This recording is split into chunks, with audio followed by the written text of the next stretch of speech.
Thanks. Thank you, Veronica, and thanks everyone for coming here on a pretty nice Saturday afternoon for February. This is the first in the series of conversations, and so we thought it would be a good idea to sort of frame some of the historical issues as the production is written, not necessarily how it's staged.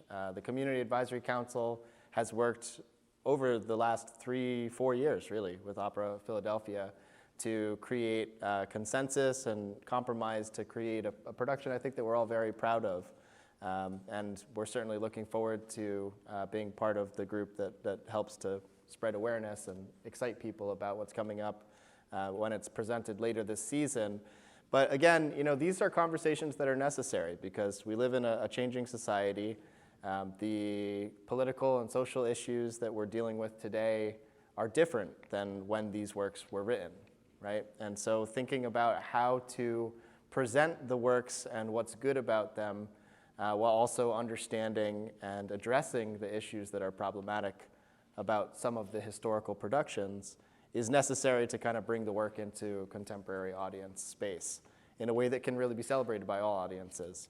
So again, today's conversation is about unpacking some of the issues of Orientalism and Exoticism that have lived within the work as it's been written. For a little context, I'm here mainly representing the Japanese American Citizens League.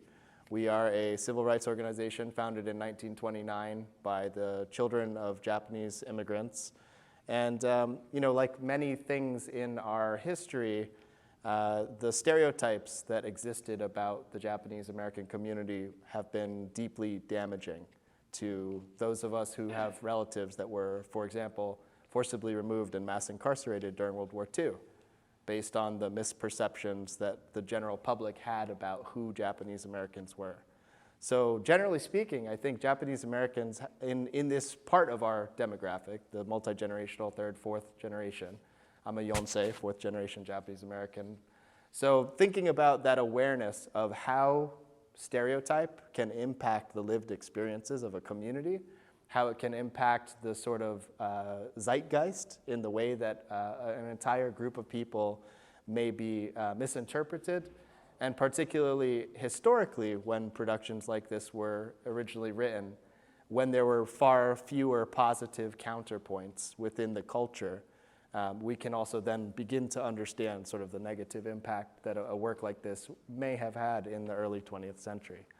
So all of that is to say we're going to cover some really exciting topics in today's conversation, and I'm thrilled to be joined here by two of my friends and colleagues in a lot of different work that we've all done together over the years.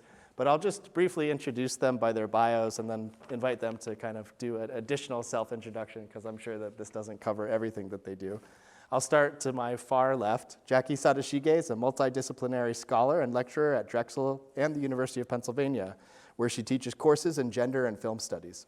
Her education includes postgraduate degrees in English, classical studies, and global conservation biology, and her recent scholarship has focused on the representation of animals in popular culture and captive elephant welfare in the Southeast Asian tourism industry.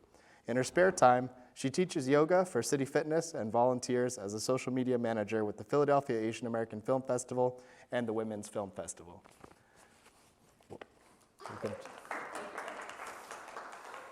More than enough of an introduction to me.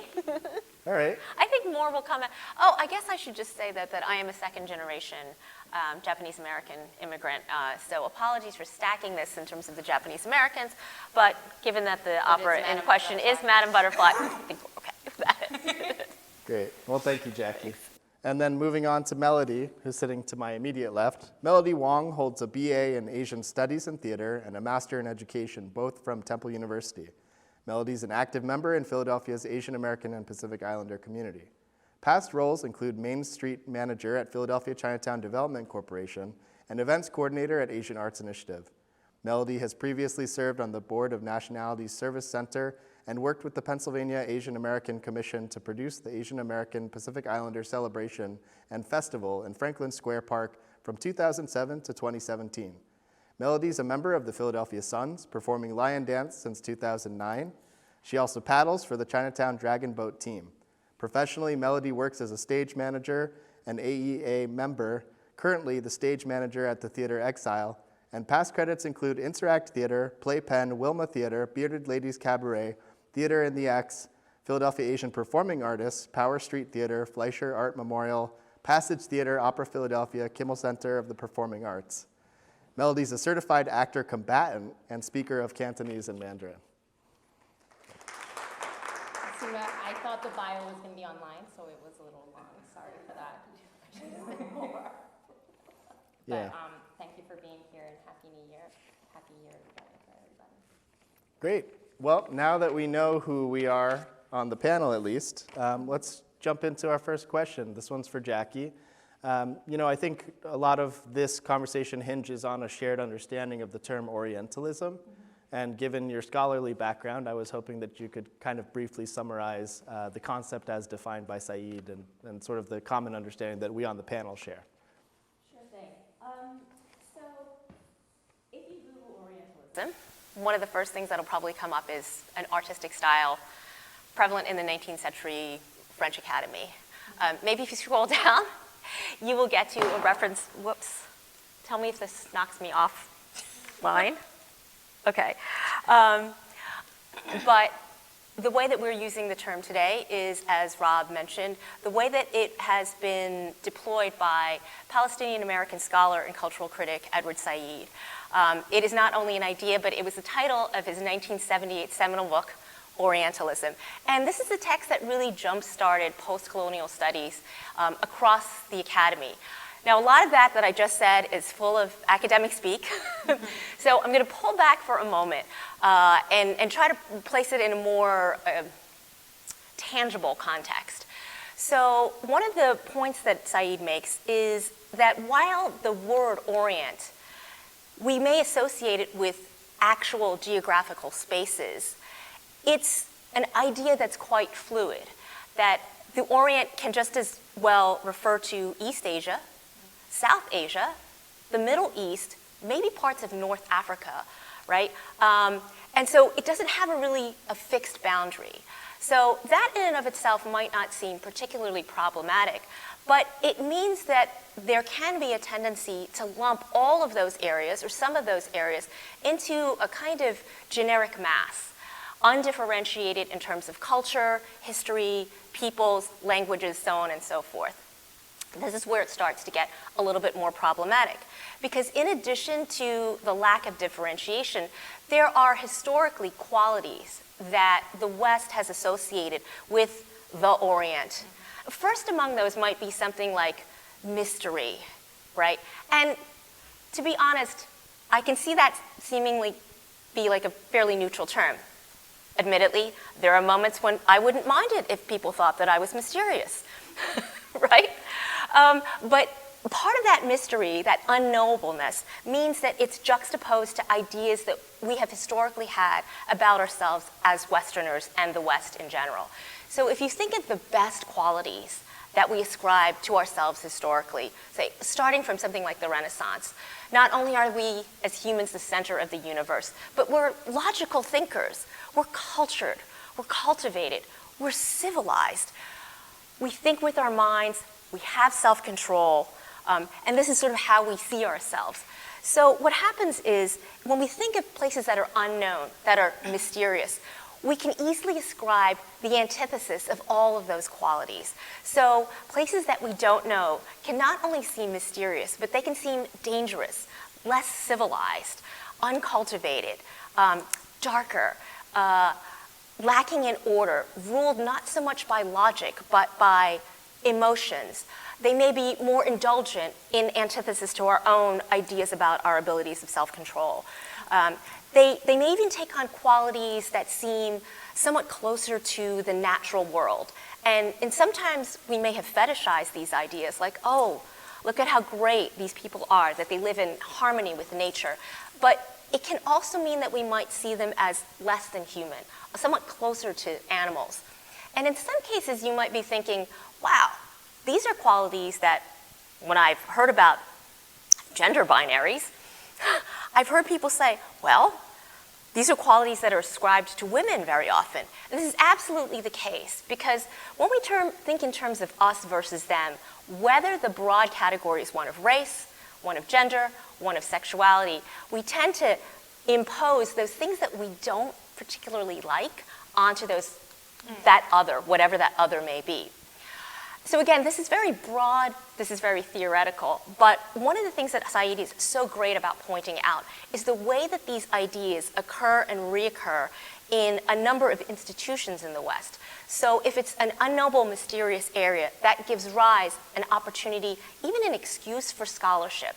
So on the one hand, scholarship is fantastic, right? Scholarship of other peoples has led to, for instance, the recovery or preservation of languages that might otherwise have been lost. Fantastic. But when that kind of scholarship is used in collusion with things like foreign policy, and we have these ideas about other cultures as being ungoverned, uncivilized, we see them as in need of, as welcoming our intervention because we are so much more logical, so much more managed. We see them as, in a sense, virgin territory, right? And that can give rise to excuses for Western imperialism. So Said connects artistic imagination, text and literature, to deep scholarship on getting to know things about the culture, learning languages about the people, to ultimately political intervention, mapping, and excursions into these other spaces. So I'm trying to think if there's anything else I need to, is that like a good sort of introduction? I think it's a good introduction. Oh, and I'll just want to point out one thing about the Orient, because I find this ultimately fascinating, is there are still remnants of academic departments or programs called Oriental Studies. And depending upon what institution you hit on and at what moment in history, again, not only can those areas covered be something like South Asia, Indian languages, or the Far East, but it can even include Eastern Europe. And so one of my favorite examples of bizarrely Orientalist thinking, right, this mindset, is if you go to the pages of Bram Stoker's Dracula, and I owe this to a fantastic scholar named Kenneth Schmidt, who wrote about this ages ago. Jonathan Harker, when he's traveling from London to Transylvania, he makes note in his journal that the farther east you go, the less accurate the trains become. And the timing, starts to get a little bit fuzzy. So as he goes east, he starts to go into this like sort of less logical, unregulated space. And if you look at some of the descriptions of Dracula, he turns into animals, he's got these long fingernails, he's savage. He's not only Eastern in that kind of animalistic, less civilized way, but there's also kind of an air of effeminacy about him and the way he dresses and his kind of extra fussy aristocratic mannerisms. And so even though Eastern Europe is not an area that we would think of as being Oriental, you can see remnants of that thinking in Bram Stoker's Dracula. So I'm just going to hand it to you there. Yeah, I mean, that's a great example to kind of start us thinking out about that. And I do want to sort of think in context of this particular opera, but in getting to that point, maybe just kind of having some other concrete examples and thinking about the way that the Orient has been conceptualized at different time periods by Europe in particular, thinking about, for example, the Crusades, but even earlier in antiquity, right? These kinds of stories of Sparta and the Greeks versus the Persian Empire, and the conquest of, all these other individual civilizations throughout time, and this idea that East is East and West is West, and never the twixt should meet. And this is recycled in so many different texts, both from sort of the Western European canon and also in the United States. And I think at its core, it is sort of a rationale and a justification statement to say and suggest to the domestic society that it's okay that we are in this land because these are peoples who are not qualified for self-governance because of the assumptions that have been made and because these things have been projected within the culture. And popular discourse is most often rooted in popular culture. And so, again, we can kind of look at different texts throughout history to understand how that would have impacted the conversation. But maybe in the context of this particular opera and with Cho-Cho-san, I don't know, Melody, if you had any thoughts that you wanted to share. I was also thinking that Orientalism and Exoticism is also very based on what the Western culture being the dominant culture and reflecting and juxtaposed to whatever is outside.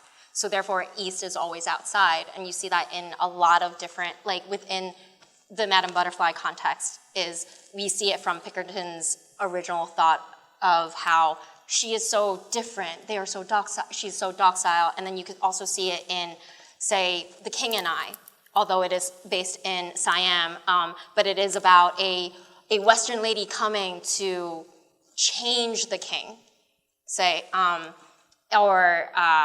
and the same juxtaposition is of the biggest reimagining of Madame Butterfly, which is Miss Saigon, which is the most like popular. It's also that juxtaposition of, but Western normalcy is normalcy, and everything else is opposite, and less of, and also the cultural clash is what a lot of these playwrights and artists have embodied within their works to show that difference, but also how slowly appreciation becomes appropriation as time goes on, as we see in many different contexts. Yeah. That's interesting to think about, like that transition into appropriation, and definitely want to come back to that at some point. But one of the things actually that Jacqui said before we move on to the next question around sort of the gendered nature of Orientalism, that's really interesting to me too, because I think in this context, we're both looking at, within Madame Butterfly, the fetishization and exoticism of an Asian female character, in addition to just Orientalism within a cultural context. And just kind of curious if you wanted to make a further statement, kind of how you see those two issues intertwined within the context of this character, of where does one end and where does the other begin? Are they kind of part of the same conversation in the character of Cho-Cho-san? I don't know if nobody wants to take this one. I don't. No. Like, let's. So I think it is part and parcel of the same thing, because one of the, obviously this is an older text, so not only are there problems in terms of representation of race, but in terms of gender. So the character, for instance, of Pinkerton's wife is a very, very small character, right?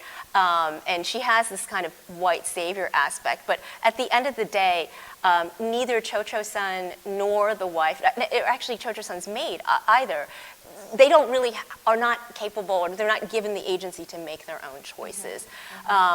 The framing and presentation of Cho-Cho-san, the 15-year-old geisha, right, whose father has committed suicide. The only way that she can help her family is by becoming a geisha, and then ultimately by marrying Pinkerton. But at the same time, then she's disowned by her entire community. Right? She's really put in a horrible position, and her character becomes a kind of stereotype that we can talk about later. Right? The lotus blossom. She's a figurehead, and she's one of the, maybe the character, in fact, for a specific type of Asian female character that you see. And so often these Asian female characters are treated as sex objects, whether in a way that they are upheld within the text for their beauty, for their passivity, or they're a form of terror for their sexuality.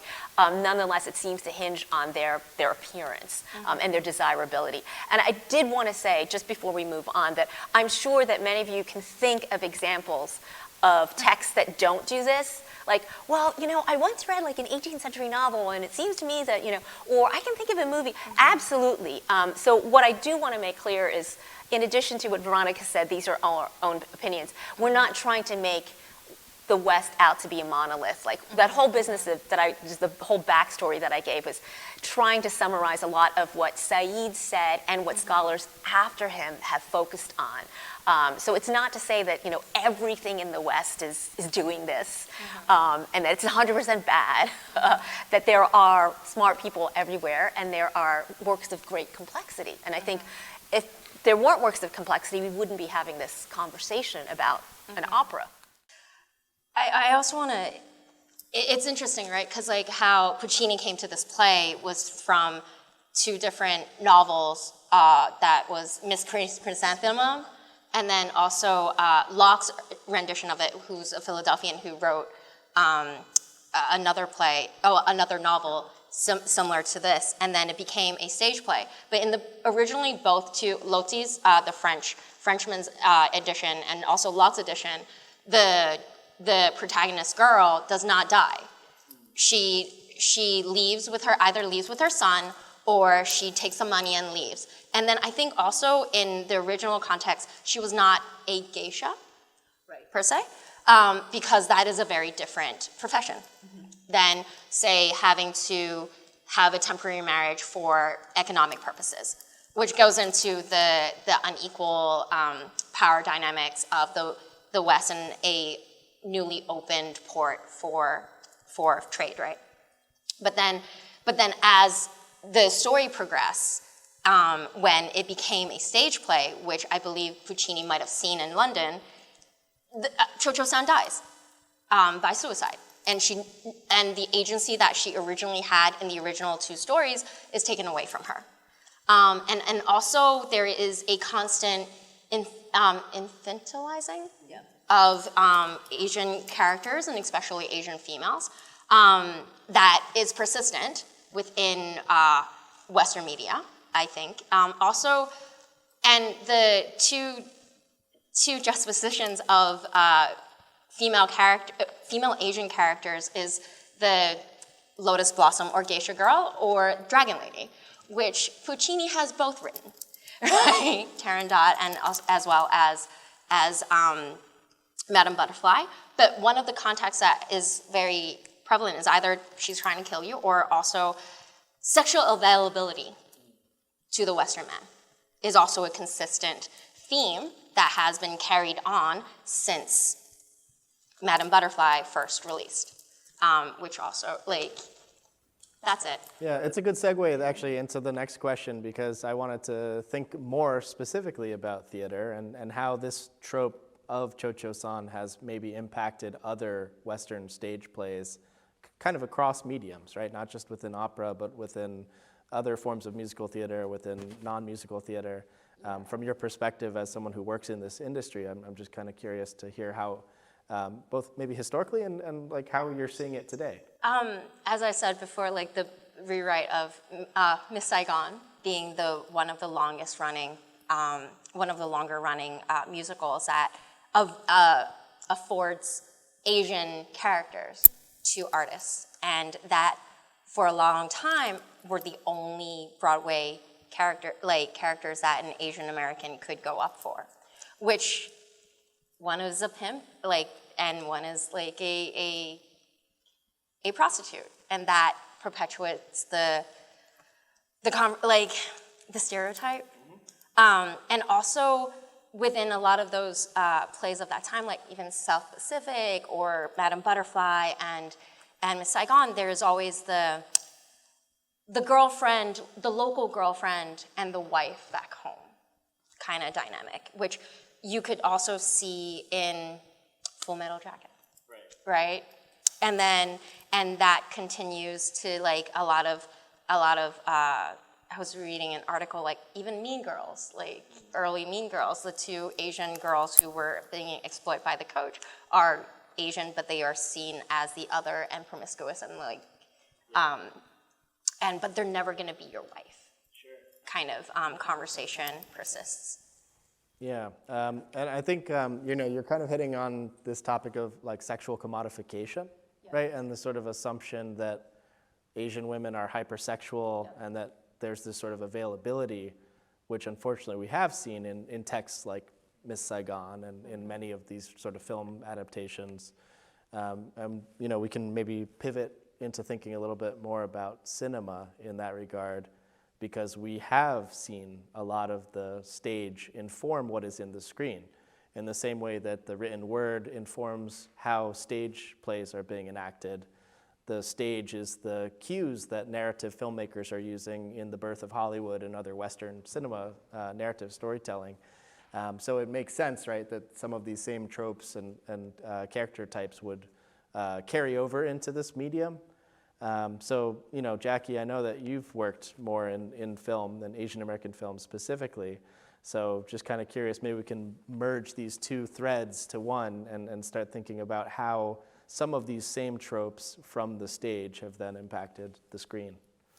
Yeah, I couldn't not think of, I don't know how many of you are familiar with this film from 1960, The World of Susie Wong. And it is just,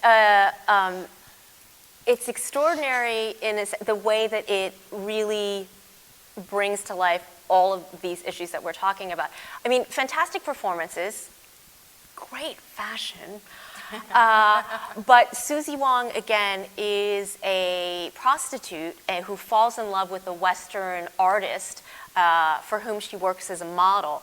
And it's exactly as Melody says, there's the girlfriend versus the intended wife, and there's tremendous friction. And in a sense, the passivity, the docile and childlike nature of Susie Wong is upheld and presents a positive foil against the more feminist inclinations and independence of the Western woman. So it does this kind of extraordinarily problematic move in as much as it, first of all, in a very patriarchal form, pits two women against one another, right, by juxtaposing them and making them compete for a man. And at the second time, through the infantilization of the Eastern female, sends a cautionary message to the Western woman, like if you want to keep your man, you got to be more like a geisha instead of like a feminist. And so there's a ton of extraordinarily problematic moments in that. And there's this one moment where Susie she wants to appeal to her Western love interest, so she buys Western clothing. And he is absolutely disgusted by this. He tells her that she looks like a cheap hooker, and he literally rips the clothing off of her, and really only wants to see her when she's wearing this kind of Chinese headdress, and where she looks much more like a fantasy princess than an actual human being. And there's aspects of tragedy in this as well in terms of her own life, and one of the things to think about is people find films like this and productions like Butterfly very, very moving. And they're very moved by the tragedy that they see, but it becomes very much a vehicle for the audience to experience emotions rather than one to think about the actual lives of women like Cho Cho-sen or like Susie Wong. So, I mean, that's like the big example that I thought of. As soon as Melody was talking, I was like, yes, The World of Susie Wong. Yes. So I don't know if you want to think of another example, or if Rob, if you want to piggyback off of that. I also, as we're talking about Susie Wong and thinking about Madame Butterfly, like the concept of the Asian woman also giving up her culture and assimilation, and then, but it becomes a joke. Or becomes rejected at the end of the day is also a theme within the structure, which adds to the exoticism and of the Asian woman. And really the supremacy of the West, because in giving up, your child, and imagining that this child is going to have so much of a better life stripped from his own culture, is absolutely, because this is the decision that she makes in the operatic version, right? Yes. It's also the choice that's made in Miss Saigon. So again, there is this idea of Western cultural supremacy, and ignoring the fact that the child as a mixed-race individual was probably not going to have the greatest time once living in the United States, especially in the day and age of Madame Butterfly. Yeah, and I think you sort of touch on a couple very important parts. Maybe the last thing, since you mentioned it, this idea of the indicator of mixed race or interracial marriages being like the thing to avoid in a lot of these traditional texts. Yes. And it's not necessarily uniquely a Western thing, right? Like there's a lot of Asian cultures that also value like quote unquote purity, right, within ethnicity.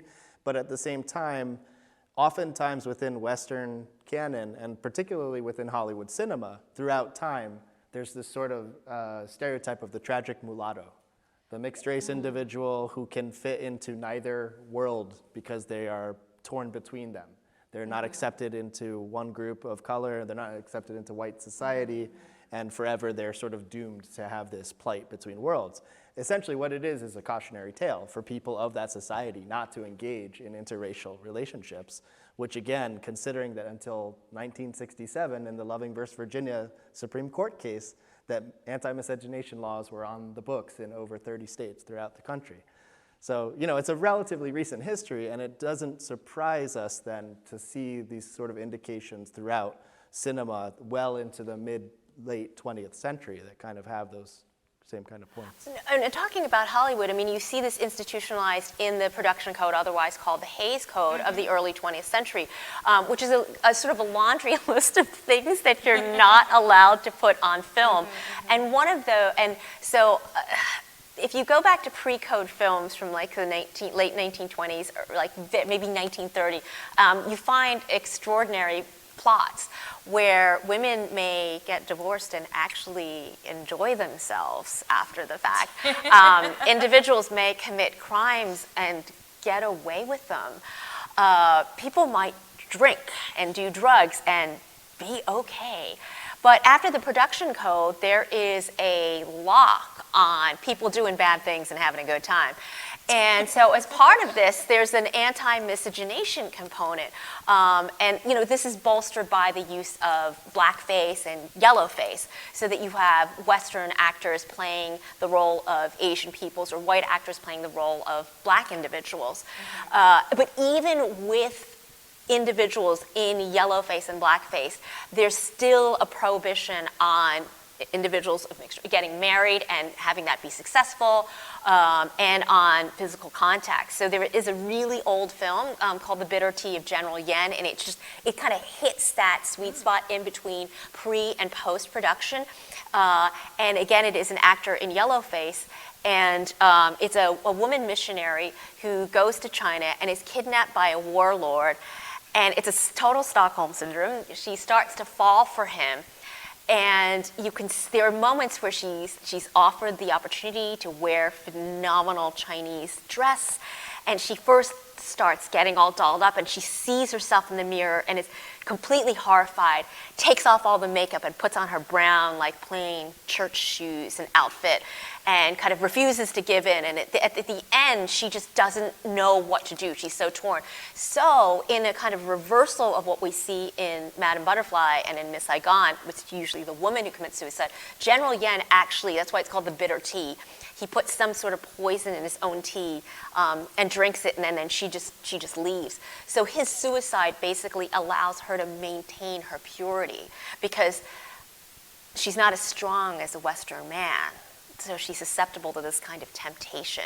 And then the Eastern man dies. Yeah, dies. And so it's a great example of like all these things that you're talking about coming together, anti-miscegenation, and the way that both institutionally and culturally mixed race relationships are prohibited or at least strongly dissuaded against. And so it's interesting to see that also in Butterfly, right? Because this is Pinkerton and Cho-Cho-san and their offspring, and sort of what is the prospect of this child living in Japan versus coming to the United States in the first decade of the 20th century, probably pretty awful in both scenarios. Yeah. But what is the statement that is being made by suggesting that the best option is for Cho-Cho-san to commit suicide and allow this child to be adopted into the West? It gives that sort of context, and again, thinking from like who's writing it. Mm-hmm. Is this being told from an authentic perspective that a Japanese person of that era would potentially have? Or is this being done from the perspective of a Westerner who's making assumptions about that culture and trying to place that on top of the people of that era, of that time who's period? never visited Japan, right? Yeah. Puccini had never visited Japan. And so I'm not a music person, but even in the musicality, there are strains of not necessarily Japanese, but like Chinese musical in elements that are in that opera. I think that also comes into the context for me of appreciation versus appropriation, right? Because like, as I mentioned before, like the original two texts the stories were from someone who has lived in Japan, who had Loti, who had a similar arrangement with a Japanese lady. And then as it progressed by the stage play and by Puccini, they are no longer first or second-hand sources. They are just hearsay.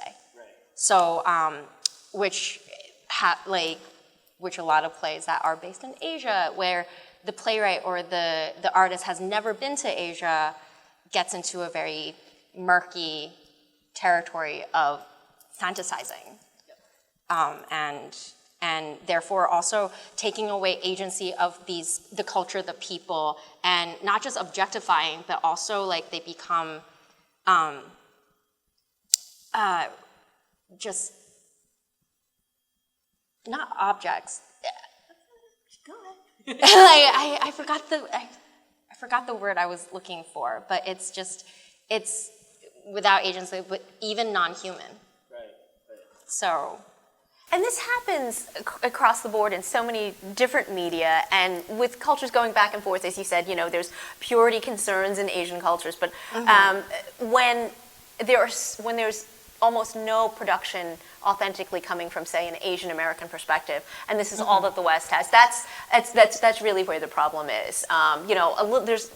There's fantasy in all forms of art, but it's just a question of how is that fantasy balanced against actual knowledge and multiple perspectives, and is there a dialogue? Yeah, and I guess to that note, just kind of putting it in context, up until 1980, Asian Americans made up less than half of 1% of the total US population between all 40 cultures and countries of origin nationwide.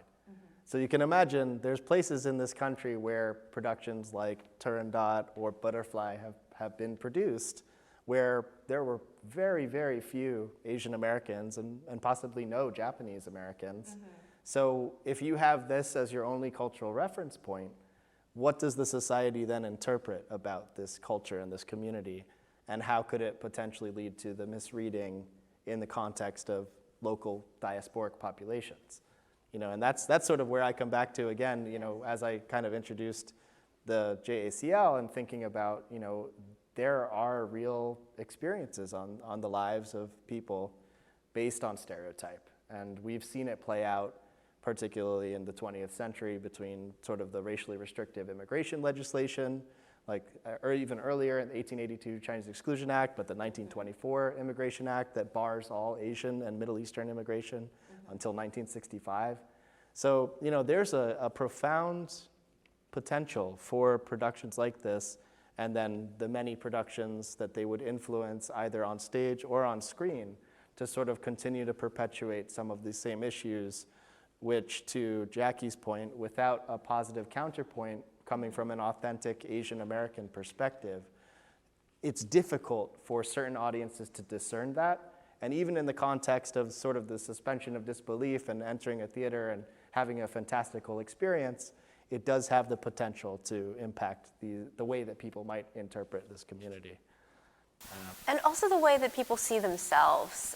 They've done studies, media studies, where children who don't see someone they think, oh, that's like me, on television, on screen, have a lower sense of self-worth because they feel unseen.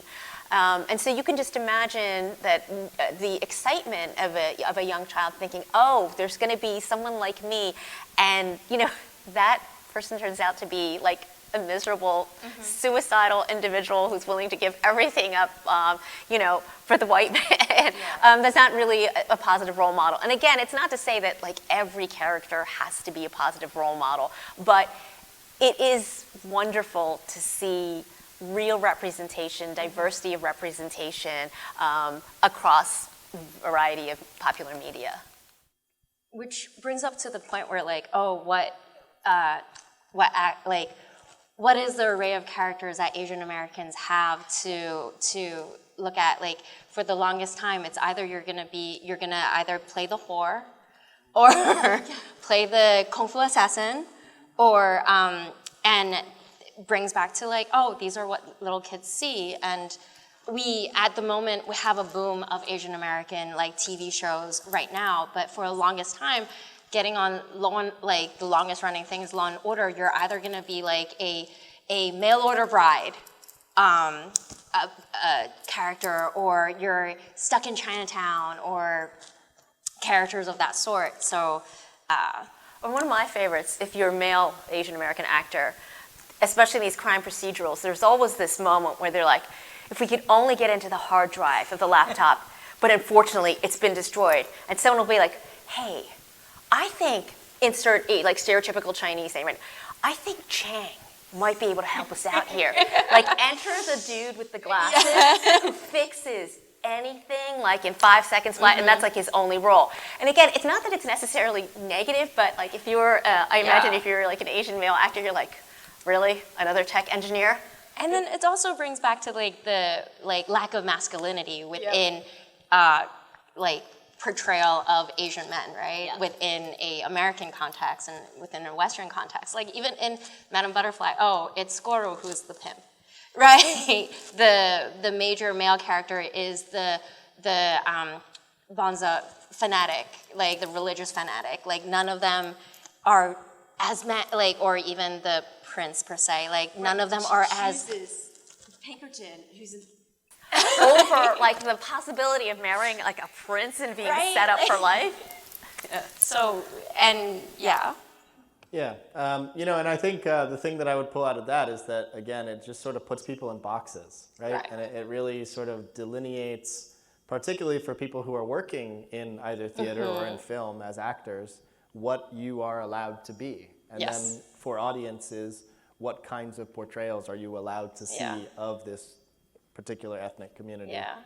And I know that we're sort of running a little late on time, so maybe we could segue into a group question, Oh, okay. and then kind of go into the audience if folks have Yes. some questions.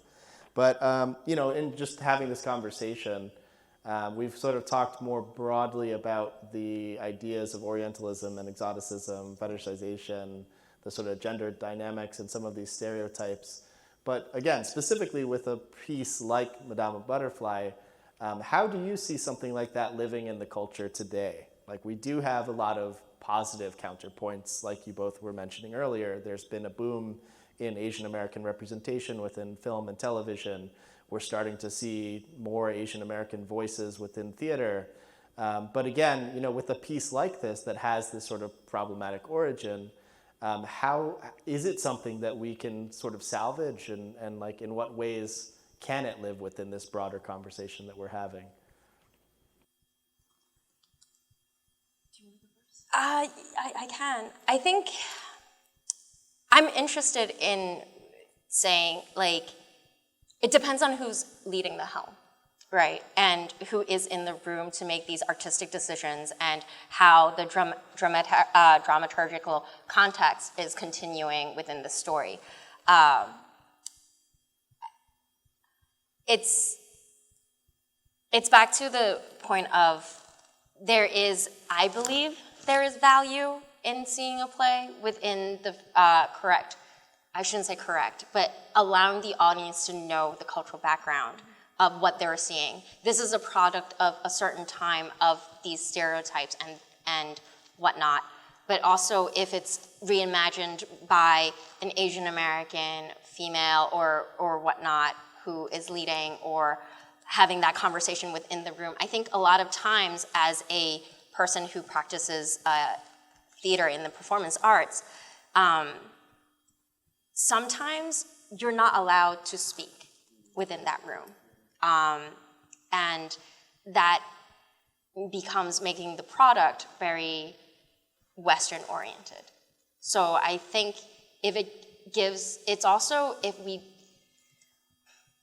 if they no longer play Miss Saigon, there are so many people who are no longer having jobs, which is a very real point as well within the structure. Until there is something that is culturally authentic and commercially viable, then I also want my colleagues to have work. Or race-blind casting in any of the other sort of mainstream, right? There's also that. But I wholeheartedly agree with you. I think we don't want to censor culture, right? We don't want to take beloved works of art and just consign them to the dustbins of history. This is how we forget our own histories, right? And I have to admit, I'm a huge Puccini fan. I really like the music in a lot of his operas. And as Melody says, if there's a conversation in terms of how the characters are going to be represented, if some people want to do an old style production, but even a very, very old-fashioned one, and frame it in such a way that the audience understands that what they're witnessing, say, is a reproduction of a very early, then that's one way to do it. Another way to do it is to update. The New Orleans Opera Company Theater recently did a very modernized version of Madame Butterfly, in which they actually changed some of the plot elements.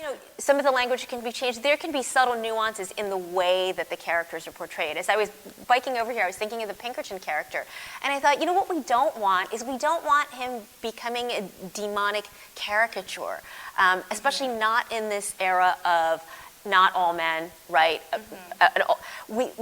We want to acknowledge that we've moved forward in terms of race representation across races, across genders, right, across nationalities. So just those kind of production conversations can be so productive. And who knows what kind of creative energy is out there to reimagine and revision a production like Madame Butterfly. It's also remembering that we're having this conversation in a very American context, right? Where there are, the majority culture is still very, say, white or Anglo-Saxon. So Madame Butterfly is going to be put on in Asia, in maybe not Japan, but it would be it's going to be a very different conversation. And having also, when we talk about race-blind casting, I would like to think it's race-conscious casting, because it's not just, if we talk about race-blind casting as well, we also see a lot of yellow facing. Right. Yeah. Which because we are Asian Americans are the cultural minority, it becomes problematic.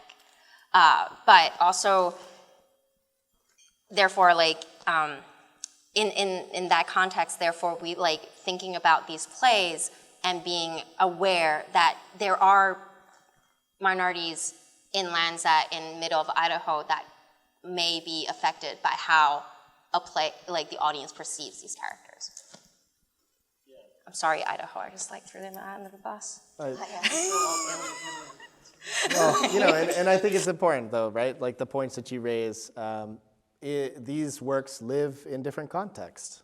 And, any production can be interpreted differently by every member of the audience. Correct. But at the same time, we do have somewhat of a shared understanding of certain terms within our culture based on the region that we're from, based on our educational background, based on the ways that we identify ourselves. And so, these are the conversations we need to have in order to be able to create these partnerships between community and artistic productions that will continue to perhaps celebrate a work, but also reimagine the ways that we can do that in an updated version that is avoiding the pitfalls of some of these historically problematic ways that it was staged, and sort of pulling out maybe what is really good about this. And if there's not enough to pull out, that may be when it's time to call it quits on a particular production. Yeah. So, given the time, I thought maybe we could open it up to some comments or questions from the audience. Yeah. Yeah, thank you so much for this panel, first of all, for putting this together. I'm also teaching Orientalism and Religion in Villanova University for 2 years, I think. I'm mostly focused on the Middle East perspective and mostly on religion, how the Middle East is equalized to Islam and Arab culture, completely, the different aspect of the same problem. So I definitely got really nice examples from your, the conversation. I'm definitely going to include them into my course syllabus for the next semester.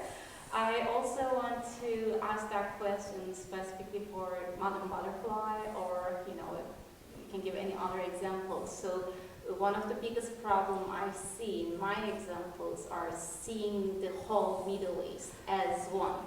For instance, even that painting on Edward Said's book, The Snake Charmer by Jerome. So the background is the tiles from, he said he heard them, not never see by himself. So they belong to the Topkapı Palace in Istanbul, but the carpets are to Cairo, and then the outfit of the guys who are sitting by the wall, they look like Moroccan outfit, but whenever they want to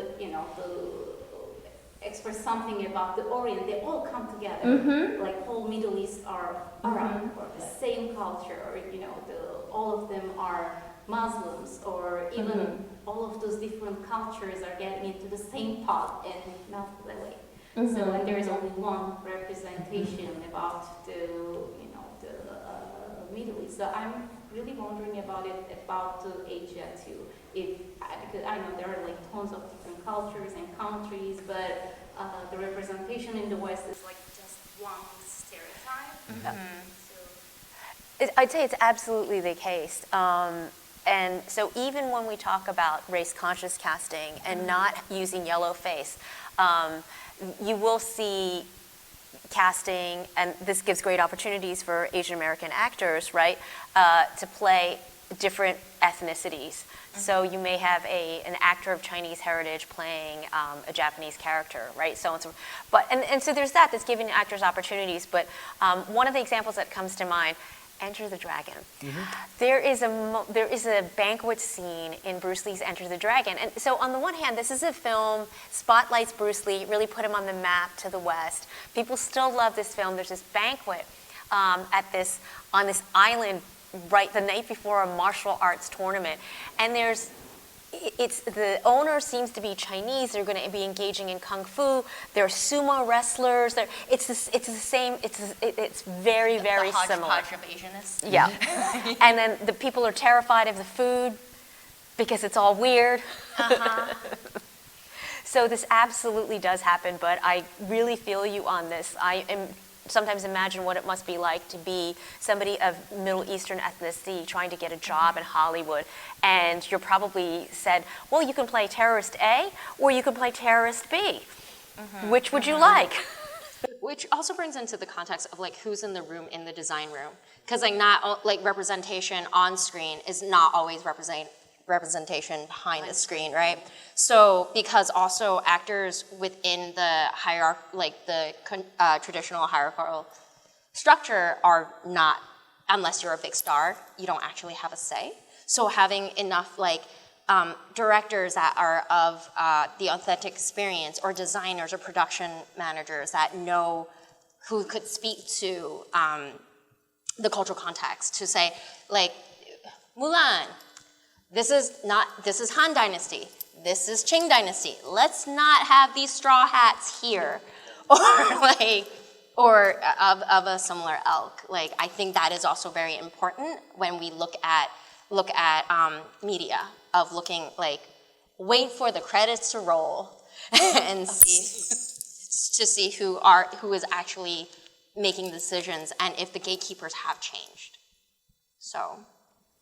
I can also give two concrete examples in terms of the homogenization of Asian culture, East Asian specifically. 2014, the Lantern Theater in Philadelphia did a production of Julius Caesar set in Japan. And the actors wore Chinese shirts and harem pants with a dagger from Korea. And there was a Vietnamese rice paddy hat. They had kanji on their robes. And then they wore also they had headdresses that they found at a local store that traditionally would be used to honor the dead. So, so back to the point of who was in the design room, because and which brings back to I think the original of Japanese, like the French movement of when the French artists like found Japanese art, and there was a whole movement of woodblock print looking, and that started like when Japan opened up, right? Japanism. Yes, thank you. I didn't want to like butcher the word. And then there was a whole movement of painters, like painting folks in kimonos. And then there was, I remember there was a museum who was letting someone wear a kimono in front of the painting, which goes back to like inspiration and then lacking authenticity. Yeah. Yeah. So there's a whole myriad of issues like Yes. that. The other example I was going to offer was Katy Perry's performance at the Video Music Awards. I'm showing it in my classes. Yeah. Yeah, which it's also interesting, right? Because like there is a new wave of especially East Asian influence, like with K-pop and anime and everything. And then you also see the context of like, transracial people who claim to be transracial, or which is a new type of exoticism, and then also like the weebs or the anime bros who are looking for that anime girlfriend. Anyway, sorry. Anyway, there's a lot more to unpack there, is my point. Did you? Yeah. Hi, my name is Ray Begawa. I am Rob's colleague in the Community Advisory Council. Yeah, and I just want to thank you for offering this forum, and especially thank you, Veronica, for the leadership of talking about what this opera is all about. And as a person in the family who has been in opera production business, I have seen this Madame Butterfly opera. The first time I saw it was when I was 7 years old, which was 50 years ago, which revealed my age. And I traveled with my family when we watched this opera in London, in Vienna, of course in the US, in Japan.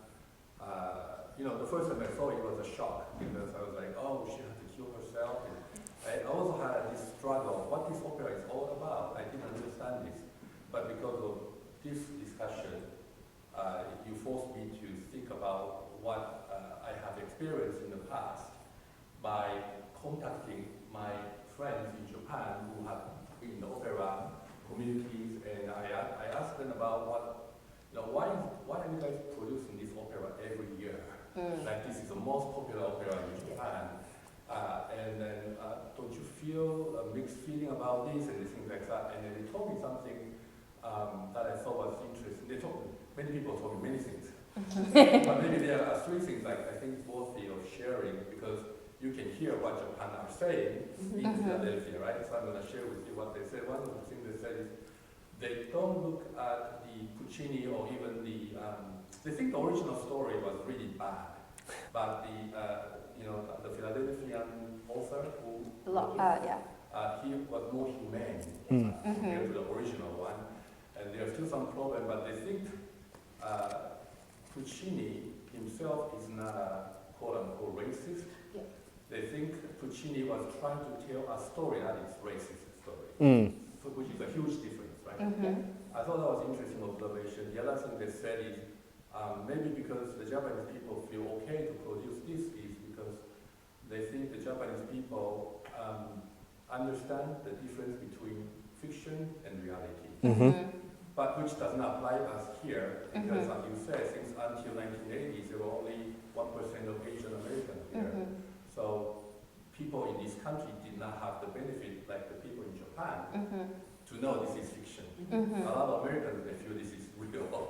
So that's the problem we have to address. And yet the third thing they mentioned to me was they think art has the potential to transform over time. I mean, it's like a walk back into the past. Not just opera, but also literature, everything. Their mission is to tell the future generation about what had happened in the past, because there's no video or camera in the 1600s, for example. So you can only understand what might have happened from the past. So their mission is to do this. So it may be beneficial to actually do it as is without changing too much. It's what they said to me. So now I'm wearing my American hat. I became a US citizen in 2006. So I guess I'm the first generation Japanese.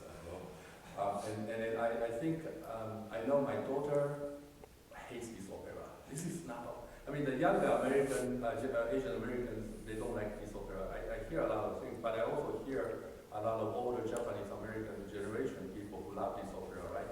So how do you bring them together to celebrate this masterpiece? And I think there are two things I think we can talk about. I think an example was what happened in NHK's TV program, which was trying to address a very sensitive issue. And then before they show the program, they said, this is what happened 100 years ago, and please don't think this is what's happening to them. You know, and then people were able to say, okay, I'm going to have more open-minded things. So I think it's about the opera company's design, how you want to create an open-minded environment before you put this on everybody's face. I think that is a role opera company can really play. That is probably even more powerful than what film industry can play. Nothing to I know you're a film guy, but I think opera really has a special thing. So that's the things. And the other things that they mentioned was whatever anti-Japanese or anti-Asia feeling these people who did feel, no matter whether they like this story or they don't like this story, across the board, everybody felt offended when the production do not respect Japanese culture. For example, I can share this with you, Rob. I mean, my friends in Japan compile pictures of horrible production. Butterfly, for example, when she tried to kill herself, she was holding the knife the other way around, so she actually can hurt her hand before she kills herself. Or the kimono wearing a different way and those kind of things. So I, as a Philadelphian, I've been in Philadelphia since 1993. This is my home. I think this is an opportunity for me, if we do this right, to tell all my friends in Japan to say this is the best ever produced opera to show how sensitive we are about community and how great this opera is, because I really think even the most recent Metropolitan Opera production, which is not a new production, but production, it's a great production, by the way, but some of the costume, there were some issues that we noticed. So we can do even better than them. We're not competing with them, but we can do even better than Metropolitan Opera, in my opinion. So as a community member, I'm really looking forward to this, and I think some of the input I received from Japan may be useful for the opera company. That'll be great. Yeah. I'd like to say something as an older Japanese American. I'm older than my mother was trained in bel canto and had 3 degrees. So I saw Madame Butterfly when I was 14 years old, which is 19. Okay, so the Metropolitan Opera in New York, Met, had opened its new building in '67. I was completely confounded at that young age at why this woman would kill herself and give the baby away, and et cetera, all the sexual components of that, especially being 14 years old. So I hated the opera. I grew up with a lot of music. I go to the Met still. In New York last month. I've seen opera all my life, and I have never gone back to see Madame Butterfly. From that first time when I was 14. Is the Philadelphia Opera can do something to... Well, I also think, and that Puccini, that he had different revisions musically of Madame Butterfly. So it's quite, why not modify the storyline too?